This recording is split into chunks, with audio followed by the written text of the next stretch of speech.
12 दराने रुपये 6500 चे 5 वर्षाचे सरळ व्याज किती? आता आपण त्याच्यापासून आधी काय करायचं की मुद्दल दर आणि मुदत हे लिहून ठेवायचं बाजूला, म्हणजे आपल्याला पटकन गणित सोडवता येतं। मुद्दल काय आहे बरं? 6500। दर काय आला आहे? 12। आणि वर्ष किती आहे? 5। किती वर्ष आहे? 5। वर्ष किती आली? 5 वर्षाची। आता हे आपण जर आपल्याला समजलं तर ते फक्त आपल्याला फॉर्म्युलामध्ये टाकायचंय।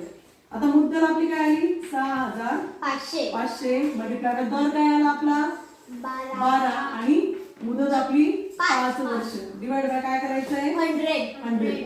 अशी मांडणी जमली की आपल्याला उदाहरण सोडवता। हा शून्य गेला, हा गेला, हा गेला, हा गेला। आता इथे काय उरला? 12 मल्टिप्लाय बाय 5 म्हणजे 12 मल्टिप्लाय बाय 5। मग आता 12 पंचे 60 आणि हा 65 आपण इथे जसंच तसा लिहूया। यांचं काय करायचं आपल्याला? गुणाकार करायचा आहे, साईडला करून घ्यायचा। 65 गुणिले 60।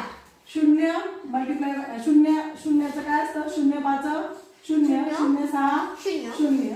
आता 6 चा पाडा 5 पर्यंत म्हणून 6 पंचे 30 5 3 6 6 36 34 38 39। काय आलं उत्तर?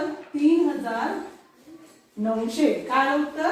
3900। मग 3900 काय आलं? सरळ व्याज। काय आलं?